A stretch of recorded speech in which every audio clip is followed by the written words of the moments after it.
para tratar deste assunto. Eu viajo agora até a minha querida Belo Horizonte, capital mineira, coincidência ou não, justamente neste feriado de Tiradentes. Quem está comigo é a doutora em Medicina Veterinária e presidente da Comissão Nacional de Desastres em Massa envolvendo animais, a doutora Laisa Bonella. Doutora Laisa, muito bom dia, seja bem-vinda ao Giro do Boi.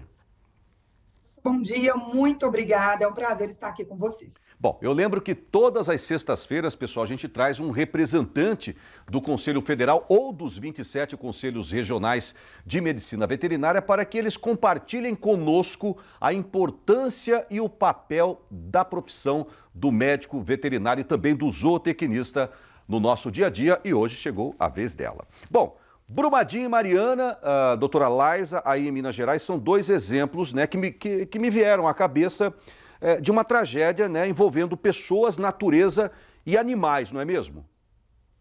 Exatamente, é um ótimo exemplo de incidentes que afetaram a saúde única como um todo, afetou a saúde humana, ambiental e animal. Pois é, e como anda essa situação, já que a senhora é mineira também? Até hoje o pessoal está tentando resolver essa questão, tentar recuperar o Rio Doce, tentar reaver a vida cotidiana daqueles produtores rurais, daqueles agricultores. Imagino eu que não seja fácil resolver todo esse desastre ecológico, ambiental e dos seres humanos, né, doutora Laisa? Exatamente, as etapas que a gente chama de recuperação de um desastre são tão complexas quanto a fase de resposta emergencial. Então, certamente, todas as localidades atingidas, não só Mariana, como Brumadinho, mas as localidades adjacentes, todas elas ainda passam por intenso processo de recuperação nessas três esferas que a gente mencionou, a humana, a ambiental e a animal. Então, está correto isso, o trabalho é árduo, diário, embora a gente já veja que nessa etapa de recuperação a gente tem uma mídia que não dê cobertura nesse momento, porque né, já passou aquela fase emergencial, mas a gente vê que as equipes trabalham de múltiplos profissionais ainda em todo esse tempo de recuperação de maneira muito intensa. É verdade, né? Infelizmente, o pessoal da minha profissão, eu sou jornalista há 30 anos, doutora Laisa, me permita, a maioria dos jornalistas lá trabalha com aquela coisa pontual, factual, aquela coisa do dia... até de certa forma sensacionalismo, mas esquece de dar continuidade às coisas que estão acontecendo, às consequências, às causas que podem demorar anos para serem resolvidas, né? E a gente faz questão de relembrar essa tragédia. E olha essas imagens aí, pessoal, as imagens que a gente está vendo aqui, ó, aqui no telão aqui, abre nessa imagem principal, por gentileza, olha aqui, ó. Que tristeza aqui esses produtores de leite, produtores de carne, os agricultores... e todas as famílias, né, que perderam vidas, enfim, parentes, amigos lá em Brumadinho. Mas não é só isso não, tá? A gente mostrou só um exemplo que me veio à cabeça. Mas me veio à cabeça que também agora, doutora, outras questões, como por exemplo, no Rio Grande do Sul esse ano, me parece que pecuaristas perderam gado por causa da seca. Aí tem essas questões de queimadas no Pantanal, na Amazônia, enchentes também. Em muitas regiões choveram muito. Tudo isso faz parte dessa comissão que vocês estudam e atuam, não é mesmo? Exatamente. Na verdade, a gente tem dois tipos de desastres, só para ficar claro para todo mundo. Os desastres naturais e os desastres não naturais. Os desastres naturais, eles têm alguns tipos. O geofísico, meteorológico, climatológico, hidrológico. Os desastres naturais são os tipos de desastres que mais afetam. Se a gente for pensar a agricultura de uma maneira geral, quando a gente vai estudar os artigos sobre isso, a gente vê que a lavoura é o principal afetado e a pecuária, se a gente pensar dentro, né, do grande guarda-chuva da agricultura, a pecuária ela é a segunda mais afetada, principalmente pelas secas, alagamentos, incêndios florestais. E esses impactos diretos na pecuária, eles afetam a todos nós, em maior ou menor grau. Então, por exemplo, ele afeta o produtor a nível de impacto financeiro, mas ele afeta a sociedade com o aumento dos alimentos, do custo dos alimentos que chegam para nós. Exato. Ele afeta o impacto de vidas dos animais que morrem e de maneira sem bem-estar, em profundo sofrimento. Impacta o equilíbrio da produção, do sistema de produção. Então, todos nós somos afetados por esses impactos que a pecuária, a agricultura, de uma maneira geral, sofre em virtude dos desastres naturais, principalmente. É verdade. Agora vai chegar o inverno, por exemplo, aí o pessoal fala assim, mas como que ficou caro o alface? Como ficou caro o tomate? É claro, né? Aí quando vem aquela geada, queima tudo, aí é oferta e demanda, né? Aí rarifica essa oferta e encarece para nós aí. Por isso a importância dessa comissão, e que é uma comissão nova, né? Parece que ela foi criada esse ano, doutora Elasa. Explica para a gente qual que é a função dessa comissão, uma iniciativa, aliás, parabéns ao CFMV por essa iniciativa.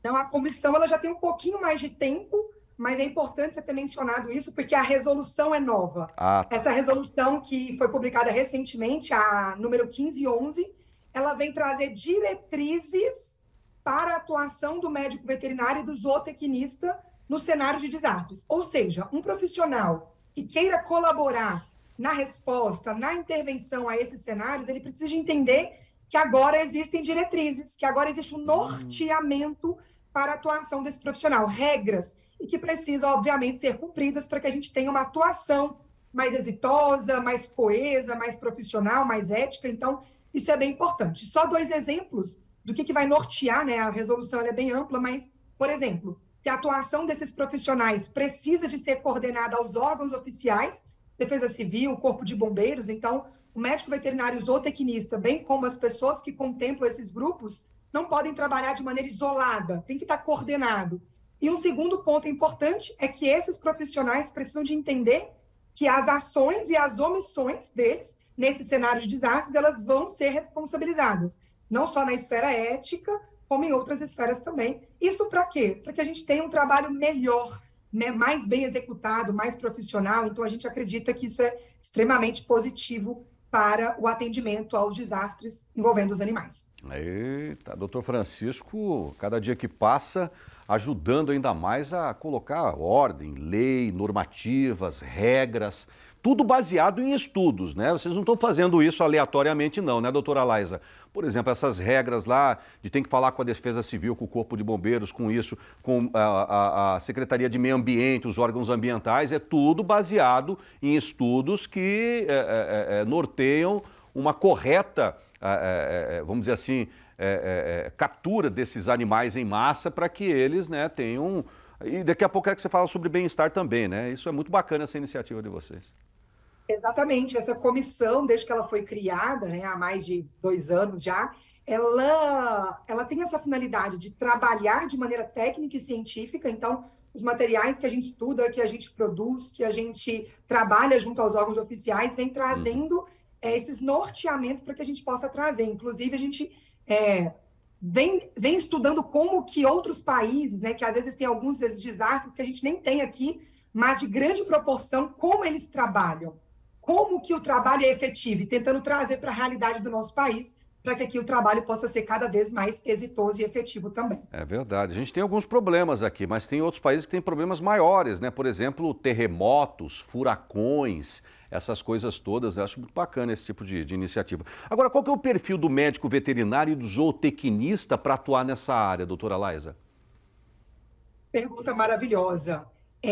Na verdade, é importante que o profissional ele tenha um senso de propósito muito grande, primeiro item, mas aliado ao propósito que ele vai exercer nessas atividades, não basta somente o bom propósito, né? E que seja um propósito coletivo, obviamente, pensando nos animais, na saúde única, e não um propósito individual, mas aliado a isso, que ele tenha um profissionalismo, técnica, ética. Então, é importante que o profissional, perfil dele, que ele conheça as legislações que norteiam não só os animais, o manejo dos animais domésticos, mas também dos silvestres e exóticos, e ele conheça todos os documentos que a gente já tem no Brasil que versam sobre essa atividade, que ele tenha um treinamento básico, pelo menos, para entender o fluxo, a dinâmica de um desastre em massa, para que ele chegue lá minimamente preparado. E uma coisa importante da gente falar é que ele, ao longo dos últimos anos no nosso país, a gente viu uma glamourização da atividade nos desastres,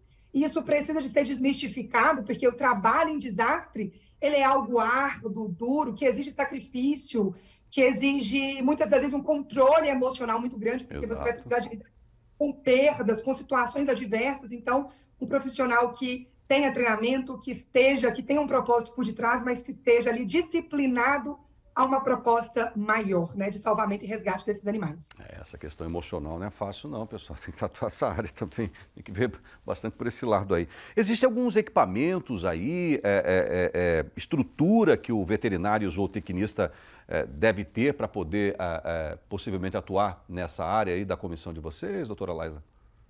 Com certeza.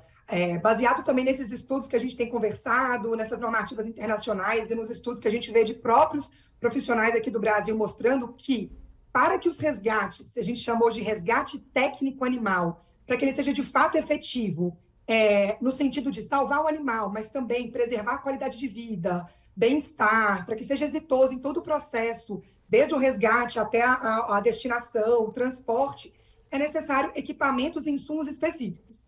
E esses equipamentos e esses insumos, eles são direcionados à natureza de um desastre. Isso é importante da gente falar, porque, por exemplo, a atuação em um incêndio florestal demanda equipamentos muito distintos da atuação em um rompimento de barragem ou da atuação em um alagamento. Então, por isso precisa desse estudo, dessa preparação por detrás, não só com os equipamentos e com os insumos, mas também com os equipamentos de proteção individual, para também preservar a segurança, a biossegurança daquelas equipes que ali estiverem em campo. Então, isso é importante. Entendi. Bom, agora vai começar a temporada de seca, né? Então, muitos lugares queimadas, aquelas coisas todas, né? Caso uma pessoa leiga lá, ou um cara da fazenda, um peão de fazenda, se depare com uma situação dessa, o que ele pode fazer? Ele entrar em contato com um veterinário, com um zootecnista, perdão. Agrônomo também ajuda, né, nessa área, pode ajudar também. Todo mundo pode ajudar. Como é que essa pessoa leiga pode ajudar, colaborar com o salvamento dos animais, por exemplo? O que a gente pensa é que, pensando por dois pontos. Primeiro, uma pessoa que tem animais e que ela vê que eles estão ali em risco, sabe que em determinada época do ano, algum tipo de evento natural já vai acontecer.